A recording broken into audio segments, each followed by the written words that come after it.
Amados irmãos, amados amigos, ouvintes da Palavra de Deus, graça e paz em Cristo Jesus. Amém? Irmãos, hoje nós estaremos apresentando a parte 8 da mensagem A Fé de Abraão.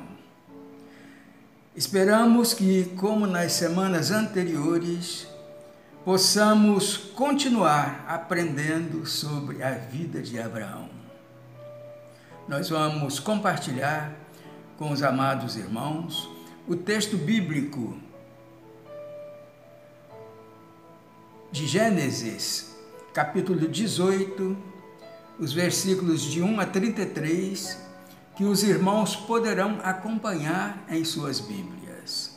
Estaremos lendo apenas os versículos de 1 a 6 para nossa meditação, que dizem assim: Depois apareceu-lhe o Senhor nos carvalhais de Mamré, estando ele assentado à porta da tenda no calor do dia. E levantou seus olhos e olhou, e eis 3 homens em pé junto a ele.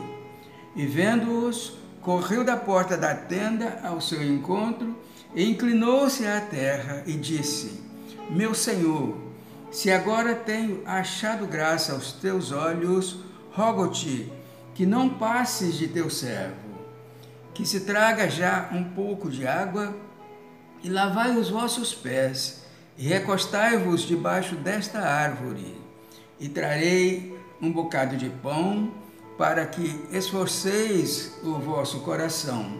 Depois passareis adiante, porquanto por isso chegaste até vosso servo. E disseram: Assim faze como disseste. E Abraão apressou-se em ir ter com Sara à tenda e disse-lhe: Amassa depressa 3 medidas de flor de farinha e faze bolos. Amém? A fé de Abraão.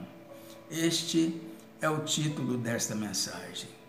Queridos irmãos, queridos amigos, na última semana vimos um período de silêncio de 23 anos entre Deus e Abraão, quebrado com a reafirmação da aliança.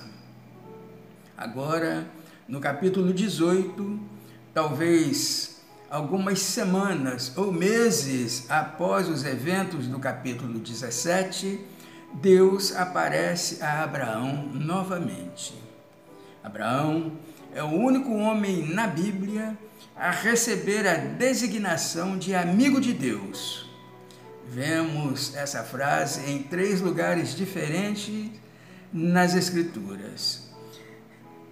Em 2 Crônicas, capítulo 20, versículo 7, que diz: Ó nosso Deus, não lançaste fora os moradores desta terra de diante do teu povo Israel, e não a deste para sempre à descendência de Abraão, teu amigo? Em Isaías, capítulo 41, versículo 8, que diz: Mas tu, ó Israel, servo meu, tu, Jacó, a quem escolhi, descendência de Abraão. E em Tiago, capítulo 2, versículo 23, que diz: E se cumpriu a escritura que diz: E creu Abraão a Deus, e isso lhe foi imputado como justiça, e foi chamado amigo de Deus. Em nossa passagem, nesta mensagem, encontramos um amigo que vem visitar. Foi no calor do dia, quando a maioria das pessoas estava descansando ou dormindo, e Abraão estava sentado na porta de sua tenda, quando viu 3 homens se aproximando. Não demorou muito para ele perceber que esses não eram apenas homens comuns. Ele correu ao encontro deles. Esse é um homem de 99 anos correndo pela planície no calor do dia. Nos versículos de 1 a 8, observamos a sua excitação. Irmãos, Alguns disseram que ele estava apenas sendo hospitaleiro, como era o costume naqueles dias. Mas vejamos a redação destes versículos. O versículo 2, ele correu para encontrá-los. Versículo 6, Abraão apressou-se para a tenda. E ainda no versículo 6, preparem rapidamente.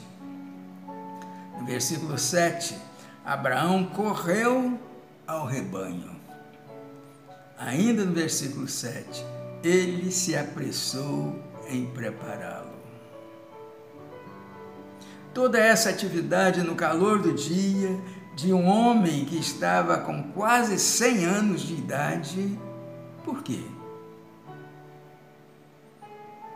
Cremos, meus irmãos, que ele estava todo animado pelo fato de que Deus tinha vindo visitá-lo.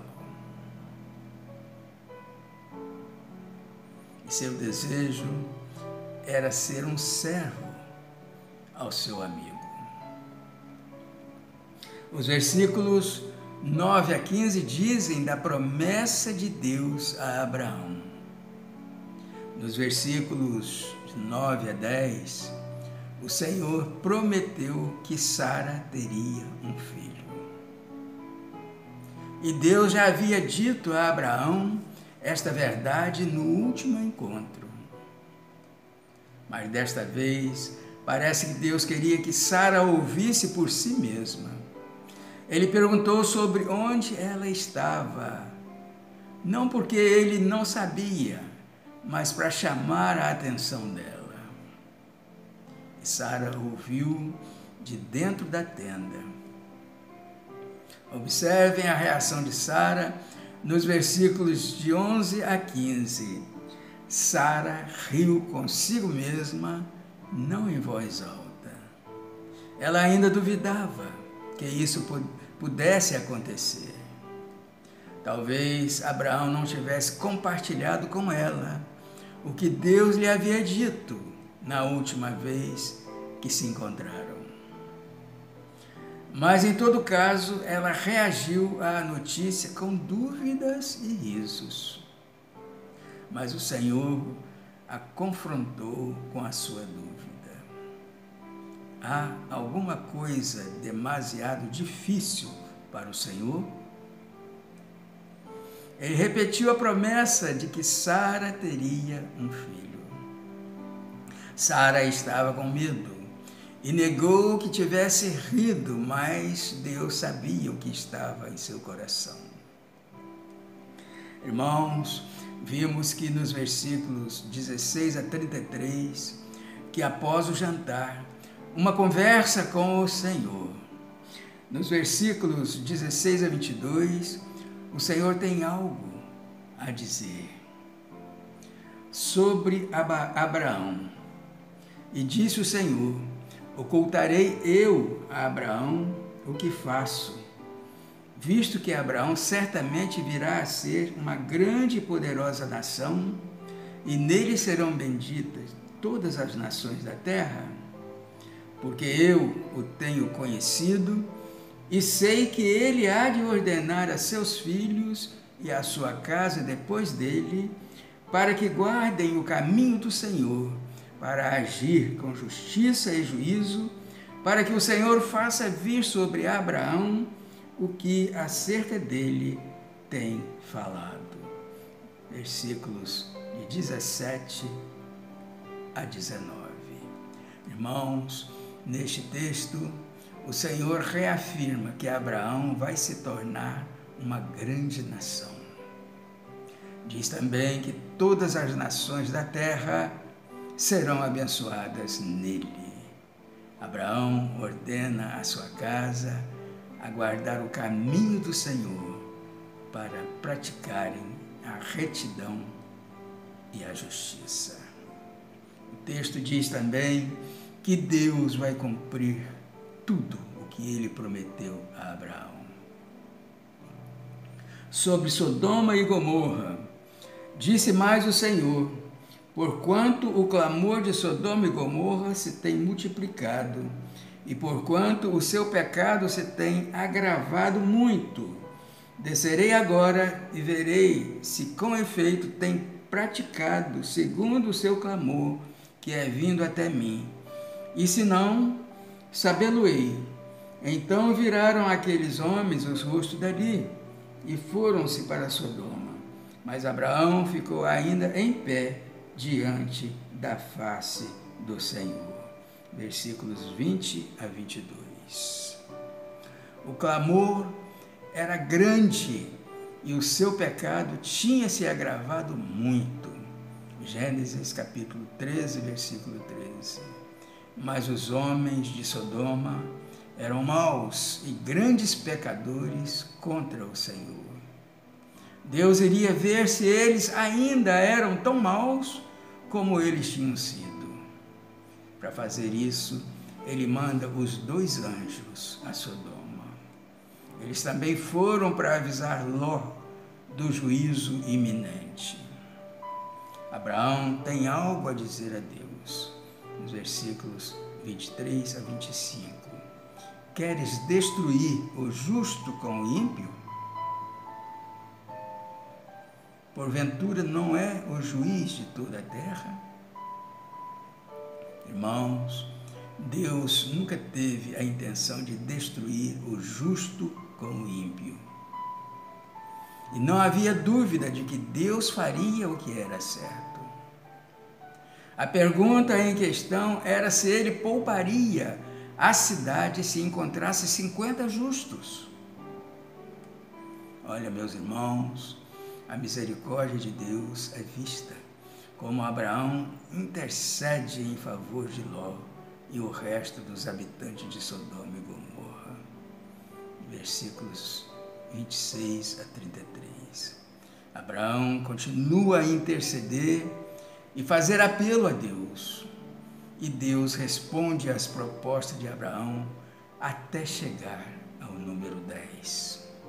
10 justos. Nesse ponto, o fim das negociações. Será que Deus teria continuado se Abraão não tivesse parado? Alguns pensam que sim.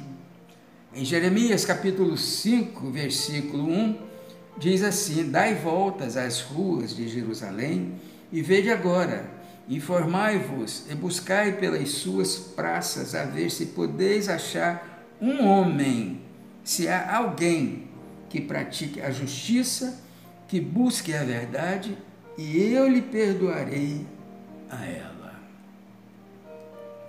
Outros podem dizer não, porque Deus já tinha proposto a destruição das cidades. Em Gênesis, capítulo 19, versículo 13, diz: porque nós vamos destruir este lugar, porquanto o seu clamor se tem avolumado diante do Senhor, e o Senhor nos enviou a destruí-lo. Deus mudou de ideia sobre a destruição das cidades. Um exemplo é Nínive. No entanto, existe uma grande diferença entre a forma como o povo de Nínive respondeu e a maldade contínua de Sodoma e Gomorra. O Senhor partiu e Abraão voltou para o seu lugar. Versículo 33. Este capítulo serve como um grande contraste entre Ló e Abraão. Ló era um amigo do mundo e Abraão era amigo de Deus. Em Tiago, capítulo 4, versículo 4, diz assim: infiéis, não sabeis que a amizade do mundo é inimizade contra Deus? Portanto, qualquer que quiser ser amigo do mundo, constitui-se inimigo de Deus. Portanto, meus irmãos, meus amigos, o desafio para cada um de nós nesta mensagem é a de escolher ser um amigo de Deus. Como? Como ser amigo de Deus? Como tudo na nossa caminhada espiritual, só pode ser pela fé, meus irmãos, meus amigos. Amigos gostam de passar algum tempo juntos. Eles gostam de falar um com o outro. Eles podem contar um ao outro as suas mágoas e encontrar encorajamento. Eles sabem que mesmo quando parece que ninguém mais se importa, os seus verdadeiros amigos estarão sempre lá. Que bela imagem do nosso relacionamento com Deus. Então, façamos isso, meus irmãos. Vamos procurar ser amigos de Deus. Amém? E que Deus nos abençoe.